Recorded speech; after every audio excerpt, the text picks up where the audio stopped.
Hello, good morning, students. Welcome to lesson number 44.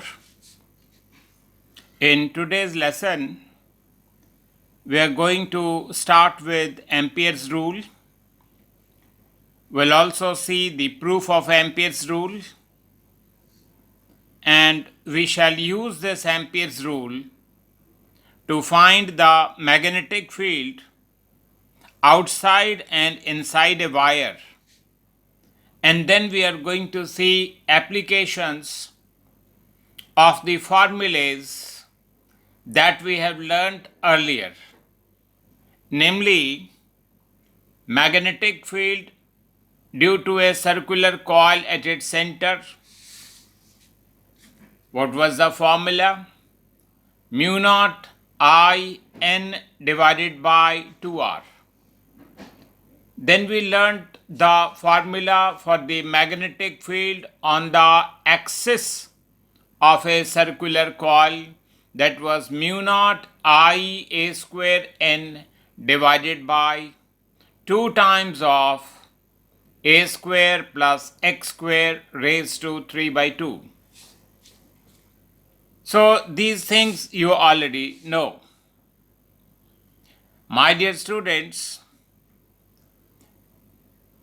this way, the way we are teaching now is really not only new for the students, it is new for teachers as well.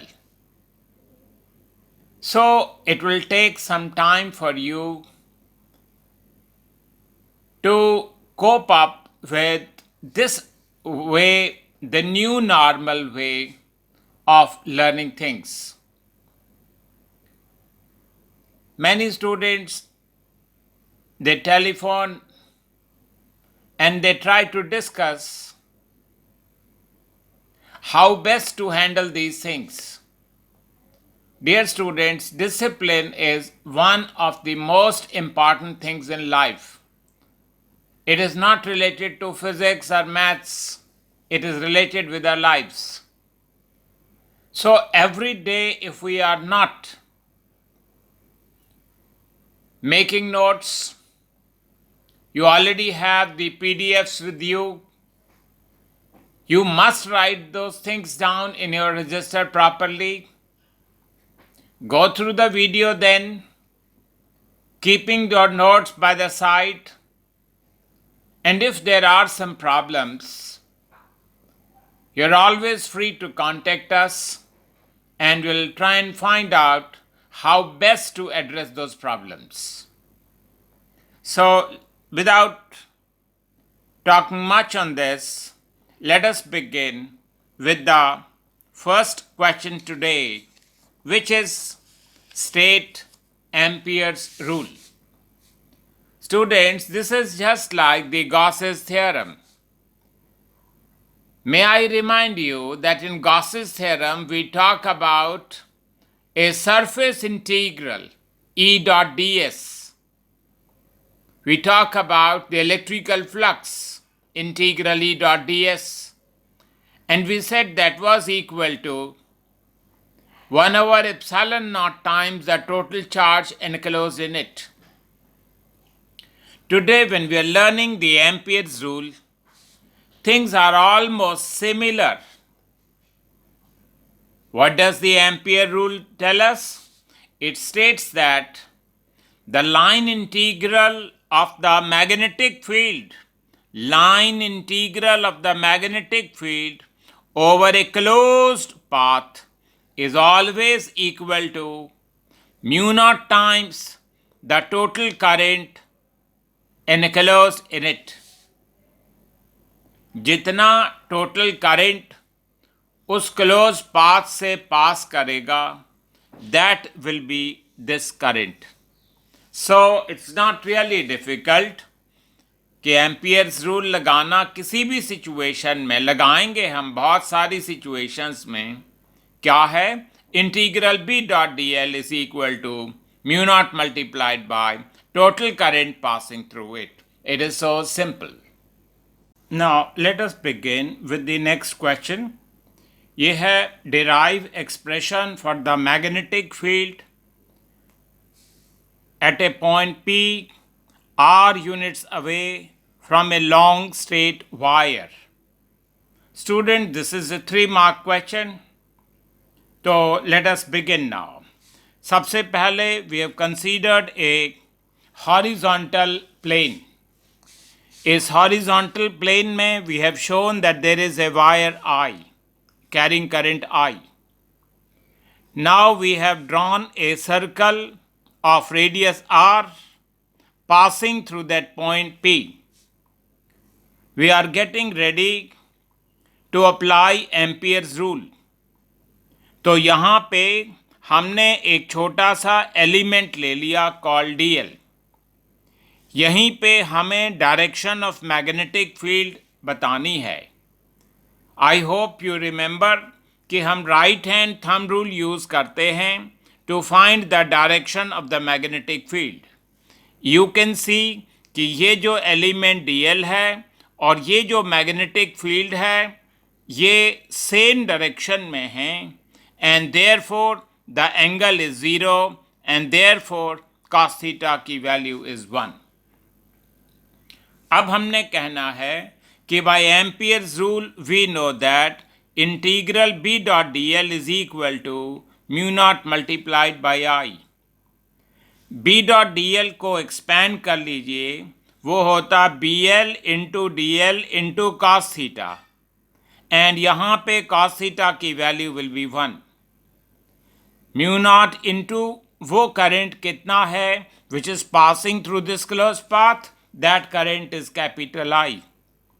B L बाहर लिख दिया. Integral D L is mu naught times of I and integral D L आप जानते हो Gauss's theorem से that integral D L will represent the circumference of this circle which is 2 pi R. So magnetic field due to a long straight wire का formula है mu naught I divided by 2 pi R. Now how does the magnetic field due to a long straight wire depend upon the distance? Inversely proportional. So as a 1-mark question in the exam, they ask us to draw a graph showing how the magnetic field varies with distance. Of course, it is going to be a curved line. May I take this opportunity, students, to compare the formula for the magnetic field at the center of a circular coil and the magnetic field due to a long straight wire. Try to recollect क्या formula था magnetic field at the center of a circular coil. You would say वो कुछ इसी तरह का था, सिर्फ एक डिफरेंस है इसमें. लॉन्ग स्ट्रेट वायर में पाई होता है और सर्कुलर कॉइल के केस में पाई नहीं होता है. So formula for magnetic field due to long straight wire is mu naught I divided by 2 pi R. So that's how we do it. You can see mathematics is not all that difficult. Now we begin with the proof of Ampere's rule. फिर से हमने यहाँ पे एक horizontal plane दिखाया है, उसमें से एक वायर पास कर रही है कैरिंग करंट आई और हमने एक डॉटेड एम्पीरियन लूप लिया है. कोई भी क्लोज पाथ लिया है उसको स्टाइलिश लैंग्वेज में कह देते हैं एम्पीरियन लूप. इस एम्पीरियन लूप के ऊपर हम बहुत सारे छोटे छोटे एलिमेंट्स ड्रॉ कर सकते हैं, जैसे एक एलिमेंट dl1, दूसरा dl2, तीसरा dl3 dot dot dot and dln. तो इस एम्पीरियन लूप पे हमने बहुत सारे छोटे छोटे एलिमेंट्स लिए हैं. ये जो एलिमेंट dl1 लिया है यहाँ पे हम मैग्नेटिक फील्ड b1 मान सकते हैं. आप देख रहे हैं कि करंट ऐसे जा रहा है तो राइट हैंड रूल के हिसाब से मैग्नेटिक फील्ड अंदर की तरफ जाएगी लाइक दिस, मतलब थीटा की वैल्यू 0 होगी और कॉस थीटा की वैल्यू 1 होगी। अगर मैं दूसरा एलिमेंट लेता dl2 तो उसमें भी जो मैग्नेटिक फील्ड होती B2 होती और डिस्टेंस क्या हो जाता R2। हमने स्टूडेंट्स एक छोटा सा फॉर्मूला यूज किया है यहां कि small angle d theta 1 is equal to arc upon radius. Proving the Ampere's rule is not difficult. आपने फर्स्टली ये वैल्यू फाइंड करनी है of the integral b dot dl। b dot dl integral जो है what does it really mean? It means the dot product of b and dl for all the small elements that you have taken. तो चलिए start करते हैं फिर। ये हो गया b1 डॉट dl1 पहला, दूसरे एलिमेंट की वजह से b2 dot dl2 dot dot dot bn dot dln। इसको एक्सपैंड कर लीजिए स्टूडेंट्स, तो ये आ गया b1 dl1 cos theta 1, b2 dl2 cos theta 2 dot dot dot. हर एक केस में ये जो एलिमेंट dl1 है, dl2 है, dl3 है, ये एलिमेंट्स बहुत ही ज़्यादा छोटे हैं, इतने छोटे हैं कि angle will always be 0 and cos theta की वैल्यू विल ऑलवेज बी 1। तो वी स्टार्ट नाउ। b1 का पहले फॉर्मूला लिखना है। अभी स्टूडेंट्स आपने देखा था ये फॉर्मूला क्या था? ये था mu naught I divided by 2 pi R. तो पहले केस में ये हो जाएगा mu naught I divided by 2 pi r1 and then dl1 अपनी जगह है। इसी तरह से आप b2 की वैल्यू लिखें उसी फॉर्मूले के हिसाब से, mu naught I divided by 2 pi r into dl2। एक चीज आप नोट करेंगे कि इस एक्सप्रेशन के अंदर mu naught I divided by 2 पाई हम कॉमन ले सकते हैं और पहली टर्म हो जाएगी dl1 अपॉन r1, दूसरी हो जाएगी dl2 upon r2, dl3 upon r3 dot dot dot. लेकिन dl1 अपॉन r1 क्या होगा? छोटा सा एंगल d थीटा 1, ये d theta 2, d theta 3 dot dot dot. अगर इन सारे एंगल्स को ऐड कर लोगे अराउंड ए पॉइंट तो टोटल एंगल तो आप जानते हैं 2 पाई रेडियन होता है, वो 2 पाई कैंसिल हो गया and that's how we get mu naught into आई।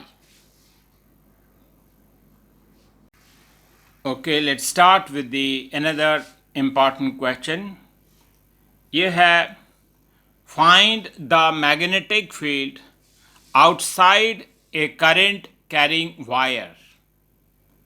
तो यहाँ पे हमने एक सॉलिड वायर दिखाई है जिसका क्रॉस सेक्शनल व्यू ये है।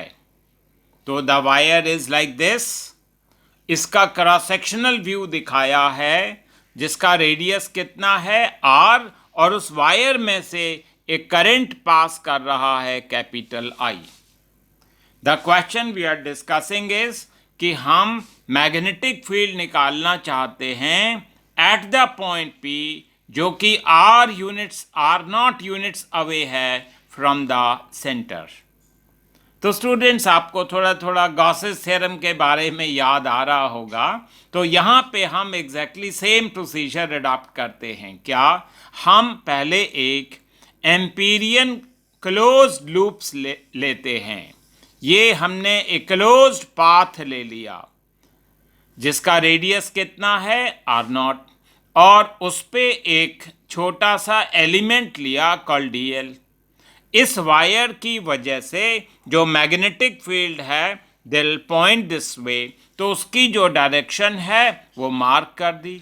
ये दोनों vectors they are pointing in the same direction, angle is 0, तो cos थीटा की वैल्यू विल बिकम 1। अब इस एम्पीरियन लूप के लिए चलिए एम्पियर्स रूल लगाएं। तो इंटीग्रल क्या रूल था? वो integral B dot D L, कौन सा बी नॉट लिया हुआ है, B naught dot D L is equal to mu naught into I. तो इसको एक्सपेंड कर लीजिए, integral B naught D L cos theta की वैल्यू 1 लिख डालिए, mu naught into I. So B naught बाहर, integral D L is mu naught into I. And integral D L तो आप जानते हैं ये सरकमफ्रेंस है इस एम्पीरियन लूप की, तो 2 पाई आर नॉट हो गया इंटीग्रल डी एल की जगह, और बी नॉट की जगह mu naught I upon 2 pi R naught आ गया। यू विल से बड़ा अच्छा लगा। ये जो फॉर्मूला है ये तो एग्जैक्टली वही है which we have learned for the magnetic field due to a long straight wire. तो उसमें कोई भी चेंज नहीं है, it is exactly the same. Now that we have learnt the expression for the magnetic field outside a wire, now we are going to learn how to find the magnetic field inside the wire. पहले diagram समझ लें ढंग से। ये वही wire है जिसका cross sectional view आपको दिखा रहे हैं। इसका रेडियस कैपिटल आर है और इस वायर में से करंट कैपिटल आई पास कर रहा है। It is coming out like this. Question ये है कि हम मैग्नेटिक फील्ड निकालना चाहते हैं से यहाँ पे at a distance R I. You will say वही मेथड फॉलो कर लो जो पहले किया था। पहले मेथड क्या फॉलो किया था हमने? एक circular close path, imaginary circular close path लिया है ऑफ रेडियस आर आई। इस सर्कुलर क्लोज पाथ पे एक एलिमेंट लिया कॉल डी एल और मैग्नेटिक फील्ड की डायरेक्शन दिखा दी by the right hand rule. दोनों के बीच का एंगल 0 है एंड देयरफॉर cos थीटा की वैल्यू 1 है। Now before I proceed, because you know all this, before I proceed further, may I just again remind you कि एम्पियर्स रूल क्या कहता है। एम्पियर्स रूल ये कहता है कि integral B dot D L over a close path is equal to mu naught times वो current जो इस क्लोज पाथ के अंदर से पास कर रहा है। क्या इसके अंदर से करंट आई पास कर रहा है? नो। इतना बड़ा जो क्रॉस सेक्शनल व्यू है जिसका रेडियस आर है, कैपिटल आर, उसमें से करंट आई पास कर रहा है। इतने रीजन में से करंट आई नहीं पास कर रहा, कुछ और करंट पास कर रहा है कॉल्ड आई डैश। तो स्टूडेंट्स, ये 3rd या 4th स्टैंडर्ड में आपने मैथमेटिक्स में एक मेथड सुना कॉल्ड यूनिटरी मेथड, वो हम अप्लाई कर रहे हैं। क्या है वो यूनिटरी मेथड? जब एरिया होता है पाई आर स्क्वेयर, तब उसमें से करंट पास करता है कैपिटल आई। अगर एरिया हो जाए 1 तो कितना करंट पास करेगा? I divided by pi R square. और अगर एरिया हो जाए ये वाला पाई आर आई स्क्वेयर, तो उसमें से करंट कितना पास करेगा? वो मल्टीप्लाई हो जाएगा। और ये जो करंट है जो इस रीजन से पास कर रहा है वो आई डैश है, and that will become I into R I square upon capital R square. तो स्टूडेंट से यूनिटरी मेथड लगा के हमने ये पता लगा लिया कि जब इतना बड़ा एरिया था तो करंट आई है, 1 होगा तो कितना, और जब पाई आर आई स्क्वायर होगा तो उसमें से करंट कितना पास करेगा। इसके बाद फिर कुछ ज़्यादा इसमें रह नहीं जाता। तो अब हमने इस एम्पीरियन लूप के लिए इक्वेशन लगाई, integral B I dot D L is equal to mu naught into I dash. तो इसको एक्सपेंड कर लिया, B I D L cos theta is mu naught into I dash की वैल्यू लिखनी है I into R I square upon capital R square. B I बाहर, integral D L, फिर B I into integral D L होता 2 pi R I, and एक R आई इसमें से देखिए कैंसिल हो गया और बी आई की वैल्यू हो गई mu naught I divided by 2 pi R square into R I. क्या सीख रहे हैं हम कि जो मैग्नेटिक फील्ड है इनसाइड द वायर वो डायरेक्टली प्रोपोर्शनल है to the distance of the point from the center. Just to give you a small example, if somebody says what will be the magnetic field at the center of the circular coil of this wire, so you will say put Ri equal to 0 and therefore the magnetic field at the center will become 0. दूसरी बात, जो Bi है वो directly proportional है Ri के, तो mathematics में अगर हम ग्राफ बनाएंगे बिटवीन बी वर्सेस आर तो the graph will be what, a straight line passing through the origin. तो ये ग्राफ बहुत ज़्यादा इम्पॉर्टेंट है। इट शोज कि जब तक हम वायर के अंदर हैं मैग्नेटिक फील्ड वेरी लीनियरली कर रही है, और जैसे ही हम बाहर जाएंगे तो जो मैग्नेटिक फील्ड है वो डिक्रीज करने लगेगी। So very very important point that we have learned in this. तो let me again recapitulate, revise. क्या लर्न किया? अगर कोई पॉइंट वायर के बाहर है तो वहाँ मैग्नेटिक फील्ड का फॉर्मूला होता mu naught I divided by 2 pi R naught. अगर कोई पॉइंट वायर के अंदर है तो उसमें फॉर्मूला होता mu naught I divided by 2 pi R square into R I. Now here this diagram shows कि एक सॉलिड वायर है जिसका रेडियस है आर, उसमें से एक करंट कैपिटल आई फ्लो कर रहा है।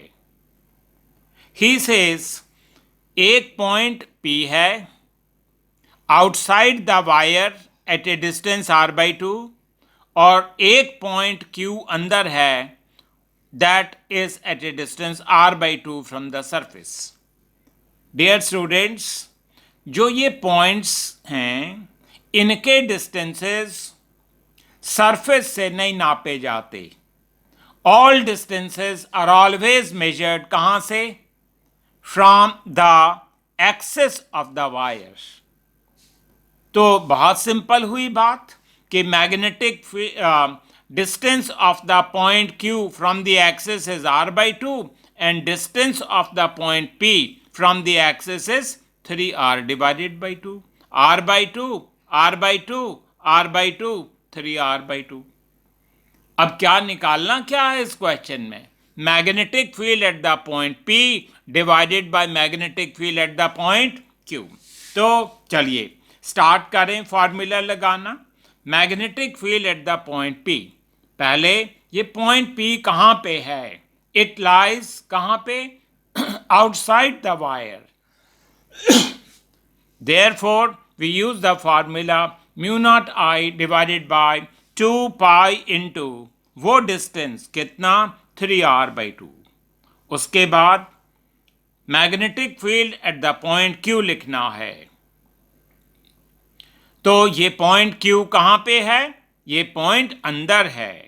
तो अगर ये अंदर है तो इनका फॉर्मूला लगेगा mu naught I divided by 2 pi R square into वो डिस्टेंस, कितना डिस्टेंस है इसका? From the axis r/2। वो लगा दिया। अब ये टर्म्स देखिए स्टूडेंट्स कैंसिल हो रही हैं यहाँ पे, और सिंप्लीफाई करने के बाद ये वैल्यू आ जाएगी 4/3।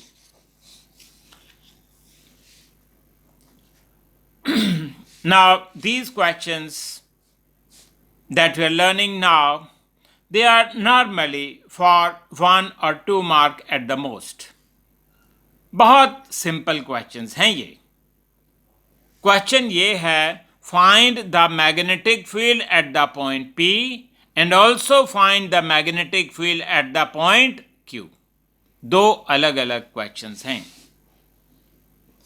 इस डायग्राम को ध्यान से देखें. ये एक वायर है. It gets bent in the form of a semicircle and then it goes like this. Students, हम लर्न कर रहे हैं कि अगर कोई वायर हो कैरिंग करंट, तो जो मैग्नेटिक फील्ड है due to that wire on it या in its line is always zero.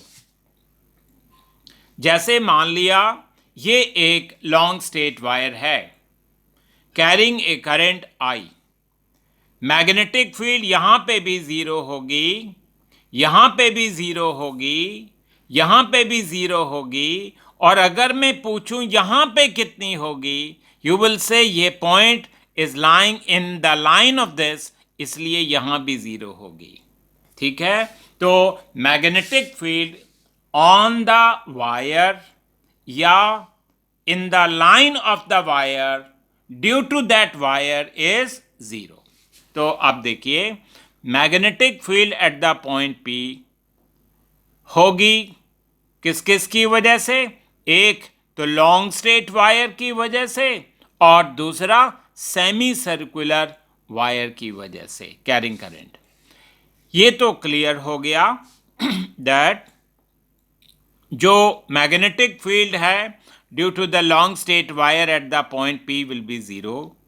दूसरा, ये जो मैग्नेटिक फील्ड है at the point P due to the semi circular coil, अगर ये पूरी सर्कुलर कॉइल होती तो फार्मूला होता mu naught I upon 2r. ये तो सेमी है, इसलिए 1/2 फैक्टर ऐड किया है. क्या डायरेक्शन होगी स्टूडेंट्स मैग्नेटिक फील्ड की यहां पे? यू विल से चलो स्विमिंग रूल यूज कर लें. अगर हम स्विम करते हैं इस डायरेक्शन में, तो ये पॉइंट पी किधर लाई कर रहा है? To the right. एंड किसी भी पॉइंट पे जो हमारे राइट में होगा वहां magnetic field will be inwards. तो सो सिंपल इट वाज. अब देखें, चले इसको करते हैं. ये इस क्वेश्चन में एक वायर है, it gets bent in the form of a circle and then it goes like this. Question ये पूछा है कि यहां पे मैग्नेटिक फील्ड कितनी होगी. यू विल से magnetic field at the point Q वो लॉन्ग स्ट्रेट वायर की वजह से भी होगी और सर्कुलर वायर की वजह से भी होगी. तो लॉन्ग स्ट्रेट वायर की वजह से यहां पे क्या डायरेक्शन होगी मैग्नेटिक फील्ड की? आप ऐसे होल्ड कर रहे हैं वायर को and your fingers are coming out, तो magnetic field is pointing outwards. इस कॉइल को देखें आप, अगर आप ऐसे होल्ड कर लें तब भी इट इज कमिंग आउट. तो ये दोनों magnetic fields they are pointing outwards, इसलिए they will get added. Long straight wire का फार्मूला आपको याद है, mu naught I upon 2πr होता है, और सर्कुलर वायर की वजह से फॉर्मूला होता है mu naught I upon 2r. तो इसमें से mu naught I upon 2r हम कॉमन ले सकते हैं, तो 1/π प्लस 1 हो जाएगा.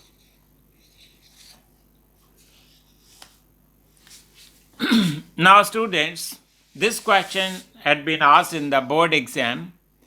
इसके अंदर दो लॉन्ग स्ट्रेट पैरेलल वायर्स हैं by the name 1 and 2. Wire number 1 में current is flowing this way और 2 में it is flowing down this way. हमें मैग्नेटिक फील्ड निकालनी है at the point P and also at the point Q.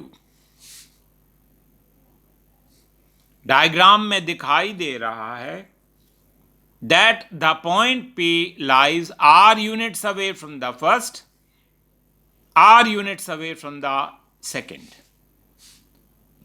सबसे पहले let us talk about the point P.